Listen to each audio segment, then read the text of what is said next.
Hello students, I will teach you the fourth lesson from the diary of Anne Frank. I will teach this lesson in 2 days. It is story about a girl named Anne Frank. When she was 13 years old, she started writing a diary. She had family, lovely parents and sister and relatives, uncle, aunts, friends, but she thought that she was alone in this world. She could not consider her feelings to anyone. So she thought I should maintain a diary which I should call my friend named Kitty and write anything I want because she thought paper has more patience than people. इसमें तुम्हारा ऐसे type question बनेगा, paper has more patience than people. मतलब लोगों को हम कई बार अपनी बात बताएं तो वो बोर हो जाते हैं या उनमें पेशेंस नहीं होता, लेकिन हम पेपर पे कुछ भी लिखें तो पेपर तो हमें कुछ भी नहीं कहता. तो इसलिए she decided to maintain a diary. मतलब ये क्या थी, ये एक यहूदी लड़की थी और जर्मनी में नाजिस का शासन था. तो जर्मनी के लोग जो है नाजियों को बहुत ज़्यादा तंग कर रहे थे. तो ये वहाँ से जर्मनी को छोड़कर वहाँ पे आ गए थे, नीदरलैंड्स में आ गए थे. तो ये जो डायरी उसने लिखी थी ना, उनका बहुत ज़्यादा जो है नाजी जो है इनको परेशान कर रहे थे. इनको जो है कंसंट्रेशन कैंप मतलब यातना शिविर में भेज रहे थे.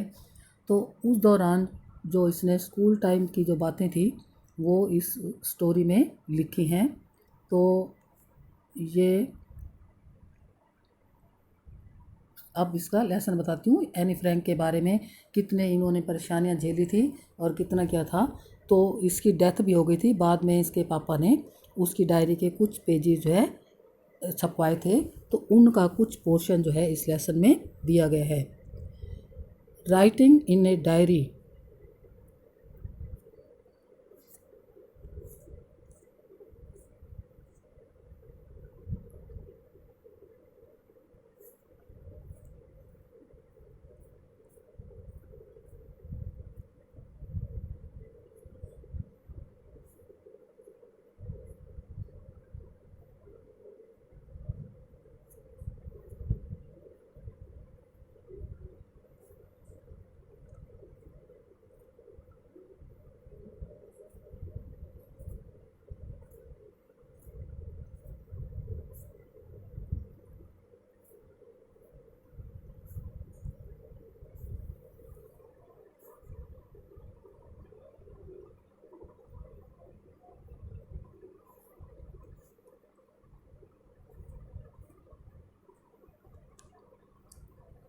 Writing in a diary is really strange experience for someone like me.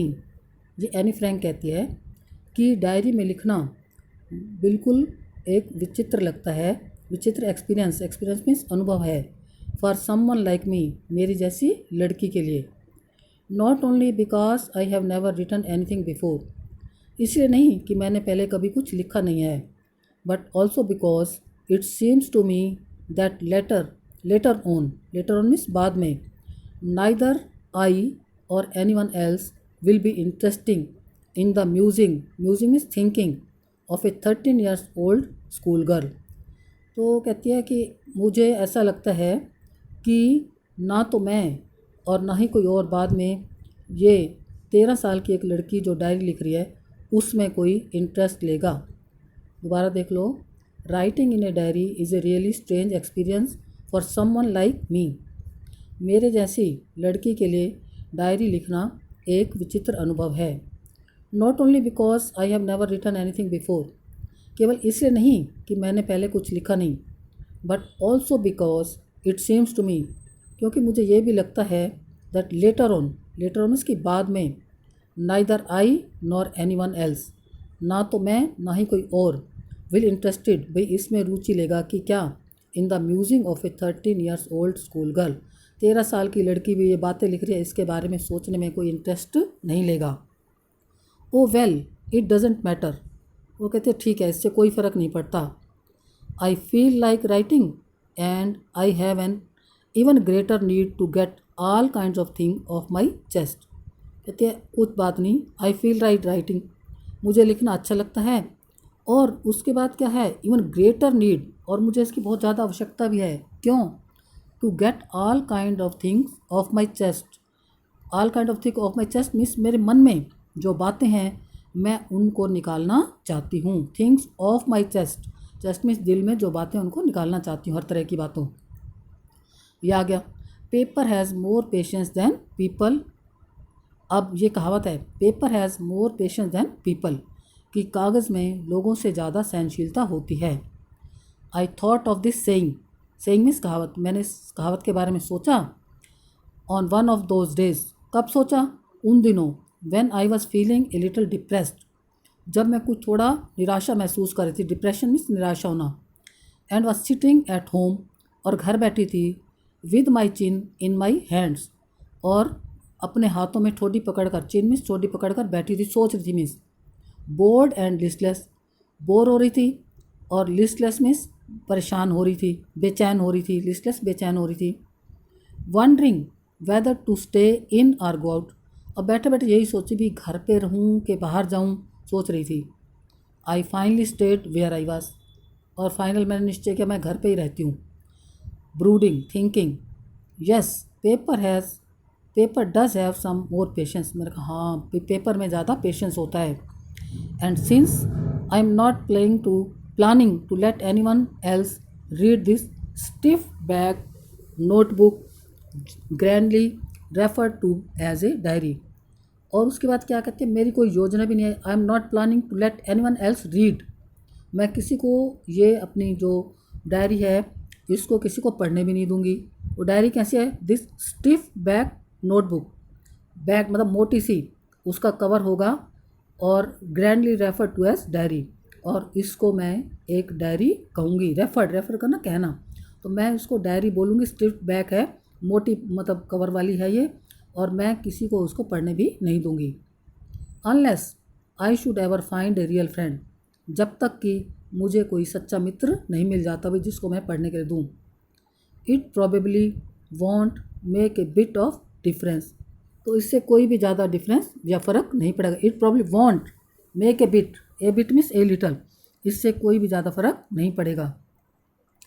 Now I am back to the point that prompted me to keep a diary in the first place. अब इसमें question बनेगा, what prompted Anne to maintain a diary. भाई prompt करना, encourage करना, उत्साहित करना। Prompt करना means उसको कहना कि डायरी लिखो, अंदर से आवाज़ आना, प्रॉम्प्ट करना, उत्साहित करना। किस बात ने मुझे जो है डायरी लिखने के लिए प्रॉम्प्ट किया, उत्तेजित किया? I don't have a friend, पहला रीज़न क्या था डायरी मेंटेन करने का, कि मेरा कोई, I don't have a friend, मेरी कोई सहेली नहीं थी। Let me put it more clearly, मैं इसे आपको और स्पष्ट बताती हूँ। भाई फ्रेंड कैसे नहीं थी? Since no one will believe that a 13-year-old girl is completely alone in this world. भाई क्योंकि कोई इस बात पे विश्वास नहीं करेगा कि 13 साल की लड़की इस संसार में बिल्कुल अकेली है। एंड आई एम नॉट, और कहते मैं अकेली हूँ भी नहीं। आई हैव लविंग पेरेंट्स, क्योंकि अकेली थी नहीं, उसके पेरेंट्स थे। एंड ए 16-year-old सिस्टर, और 16 साल की उसकी बहन भी थी। And there are about 30 people I can call friends, और 30 लोग ऐसे थे जिनको वो फ्रेंड भी कह सकती थी। आई हैव ए फैमिली, मेरा परिवार भी था। Loving aunts and a good home, मेरे प्यार करने वाली मेरी आंट्स भी थी, और एक अच्छा घर भी था। नो नहीं, on the surface, surface means ऊपरी सतह पर, बताया था ना, ऊपरी तौर पर देखने में। आई सीम टू हैव एवरीथिंग, भाई ऊपर से तो दिखता था कि मेरे पास सब कुछ है। Except my one true friend, एक मेरी सच्चे मित्र के अलावा मेरे पास सब कुछ था। All I think about when I am with friends is having a good time, भी जब मैं अपने मित्रों के साथ होती हूँ मैं ये सोचती हूँ हाँ भाई मेरा टाइम अच्छा बीत रहा है। हैविंग ए गुड टाइम, समय अच्छा बीत रहा है। I can't bring myself to talk about anything but ordinary everyday things, तो मैं अपनी फ्रेंड्स के साथ होती हूँ ना, तो उनसे मन की कोई बात नहीं कह पाती। But ordinary everyday things, ordinary साधारणता जो डेली की बातें होती हैं वही बातें करती हूँ। भाई जैसे तुमने होमवर्क कर लिया, तुमने क्या लर्न किया, कैसे, यही बातें करती हूँ। अपने मन में कोई परेशानी होती है वो बात मैं उनसे नहीं कर पाती। We don't seem to be able to get any closer. Any closer, close means intimate friend, मतलब अपनी, ऐसे लगता है कि मैं किसी भी मित्र के साथ ज़्यादा क्लोज नहीं हूँ। एंड दैट्स द प्रॉब्लम, और यही मेरे साथ समस्या है कि मैं किसी फ्रेंड को अपने मन की बात नहीं कह पाती, यही मेरी समस्या है। Maybe it's my fault, कहते शायद ये मेरा ही दोष है। That we don't confide in each other. Confide means confidence, कि फ्रेंड्स के साथ मेरा कॉन्फिडेंस नहीं है, एक दूसरे में हमारा आपस में विश्वास नहीं है। इन एनी केस, कुछ भी हो, that's just how things are, भाई यही मेरी लाइफ में ऐसी चीज़ें हो रही हैं। एंड अनफॉर्चुनेटली, और दुर्भाग्यवश, they are not liable to change, और मैं इन सब चीज़ों को चेंज भी नहीं कर सकती। This is why I have started the diary, इसलिए मैंने डायरी लिखना शुरू किया है। कहने का मतलब ये है कि एनी कहती है मेरी फैमिली है, पेरेंट्स हैं, बहन है, फ्रेंड्स हैं, सब कुछ है, लेकिन मैं उनके साथ डेली ऑर्डिनरी जो आम बातें होती है वो करती हूँ, अपने मन की बात किसी को नहीं कह सकती। तो इसलिए मैंने सोचा अब मैं इनको चेंज भी नहीं कर सकती, तो इसलिए मैंने सोचा मैं डायरी लिखना शुरू करती हूँ, इसलिए मैंने डायरी लिखनी शुरू की। To enhance the image of this long awaited friend in my imagination, मेरी कल्पना में बहुत लंबे समय थे, लॉन्ग अवेटेड फ्रेंड, मैं बहुत लंबे समय से किसी ऐसे मित्र की तलाश कर रही थी। इमेज मीन्स इमेजिनेशन कर रखी थी कि कोई मेरा ऐसा मित्र होगा। तो इसको इन्हेंस करने के लिए, इसको बढ़ावा देने के लिए, I don't want to jot down the facts in this diary. Jot down means write down. तो मैं इस डायरी में वो बातें नहीं लिखूँगी the way most people would do, भाई जो आम लोग लिखते हैं मैं वो बातें नहीं लिखूँगी।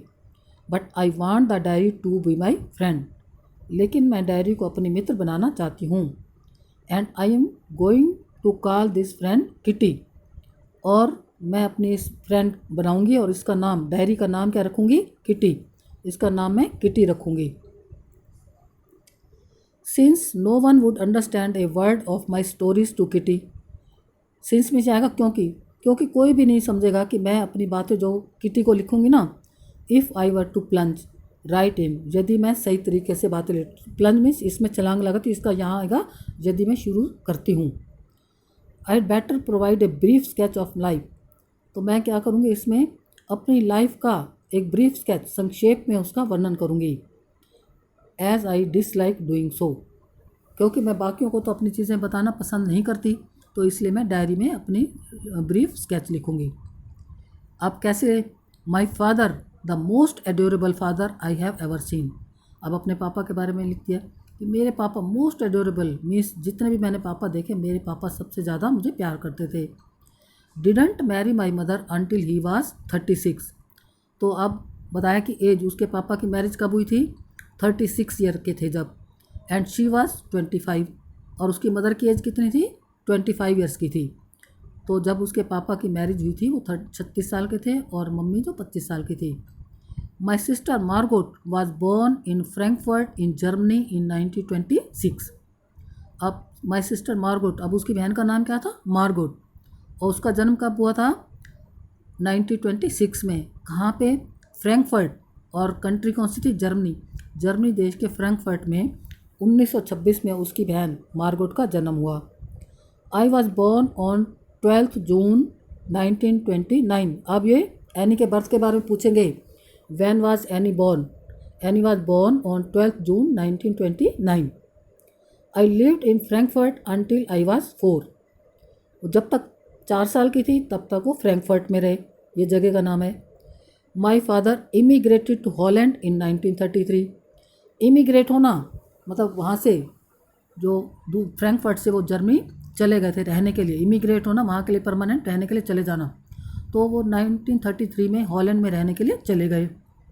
My mother Edith Hollander Frank, अब इसमें एनी फ्रैंक की मदर का नाम आ जाएगा, क्या था? Edith Hollander Frank. बहन का नाम क्या था? मार्गोट, और मदर का नाम एडिथ हॉलैंडर फ्रैंक, इनको अंडरलाइन कर लेना। Went with him to Holland in सितंबर, और सितंबर में मेरी मदर भी हॉलैंड में पापा के साथ चली गई। While Margot and I were sent to Aachen to stay with our grandmother, Aachen में उनकी दादी रहती थी, तो अब मार्गोट और उसकी बहन मार्गोट और एनी दादी के पास रहने के लिए चली गई। मार्गोट वेंट टू हॉलैंड इन दिसंबर। अब मम्मी कब गई थी? सितंबर में। तो मार्गोट को दिसंबर में वहाँ भेज दिया गया हॉलैंड में। And I followed in February. Followed means अब मैं उसके बाद गई, दिसंबर के बाद नेक्स्ट ईयर आ गया तो मैं फेबररी में वहाँ गई। When I was plunk down on the table as a birthday present for Margot. और मुझे कैसे वहाँ पे भेजा गया फरवरी में? उस दिन मेरी बहन का जन्मदिन था तो बर्थडे प्रेजेंट के रूप में मुझे टेबल पर बिठा दिया। I started right away at the Montessori nursery school. अब मैंने नर्सरी स्कूल में, मॉन्टेसरी नर्सरी स्कूल में जाना शुरू किया। I stayed there until I was 6। और 6 साल की थी तब मैं मॉन्टेसरी स्कूल में रही। At which time I started in the first form. First form is first class, और 6 साल में मैंने फर्स्ट क्लास स्टार्ट की। इन द सिक्स फॉर्म या six form is six class, my teacher was Mrs Kuperus the headmistress. तो उनकी teacher कौन थी? मिसिस कुपेरस थी, और वो स्कूल की हेड मिस्ट्रेस भी थी। At the end of the year we were both in tears as we said a heartbreaking farewell. अब एंड में जब 6 ईयर के 6 में पढ़ती थी, जब साल का एंड आया तो कहती we were both in tears. Both means उसकी हेड मिस्ट्रेस मिसिस कुपेरस और उसकी दोनों की आंखों में आंसू थे। क्यों? कि वो अब हार्ट ब्रेकिंग फेयरवेल मीन्स अब एक दूसरे को दिल हिला देने वाली जुदाई के लिए, फेयरवेल के लिए कह रहे थे। In the summer of 1941 grand माँ फेल इल। अब 1941 में गर्मियों में उसकी दादी जी बीमार हो गई। And had to have an operation, और उनको ऑपरेशन कराना पड़ा। So my birthday passed with little celebration. तो इसलिए मेरे बर्थडे को थोड़ा सा ही घर पे ही सेलिब्रेट कर लिया। ग्रैंड माँ डाइड इन जनवरी 1942। अब 1942 में दादी जी की डेथ हो गई। No one knows how often I think of her and still love her. कोई नहीं जानता कि कितना मैं उनके बारे में सोचती हूँ और अभी भी उनको बहुत प्यार करती हूँ। This birthday celebration in 1942 was intended to make up for the other and grandma's candle was lit along with the rest। अब इस साल भी क्योंकि दादी जी माँ की डेथ हो गई थी तो जो मेरा बर्थडे था भाई उन्होंने कहा अब इसको हम अगले साल के लिए मनाएंगे, और उनके साथ क्या था, बाकी केक के साथ ग्रैंड माँ की कैंडल भी हमने जला दी। The 4 of us are still doing well. हम चारों, मतलब चारों कौन भाई? दोनों बहनें और पेरेंट्स अब भी अच्छी तरह से रह रहे हैं। And that brings me to the present date of 20 June 1942। अब कौन सा दिन आ गया? डायरी में लिखते हैं 20 June 1942 and the Solomon dedication of my diary. और मैं डेडिकेट करना त्याग, मैं अपनी इस समर्पित, और मैं इस डायरी को ये डेट समर्पित करती हूँ।